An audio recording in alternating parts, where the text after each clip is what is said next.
یەکەم نامەی یۆحەنا بەشی چوارەم تاقیکردنەوەی ڕۆحەکان. خۆشەویستان، بڕوا بە هەموو ڕۆحێک مەکەن، بەڵکو ڕۆحەکان تاقی بکەنەوە.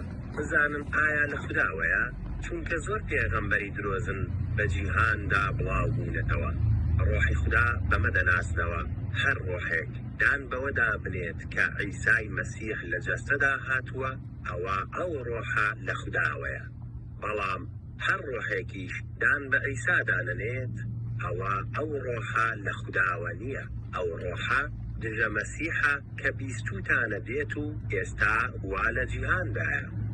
ڕۆڵە خۆشەویستەکان، ئێوە لە خودداوەن و بەسەر ئەو پێغەمبەرە درۆزنانەدا زاڵ بوون، چونکە ڕۆحی خوددا ئەوەی لە ئێوەدایە گەورەترە لە ڕۆحی شەیتان ئەوەی لە جیهاندایە.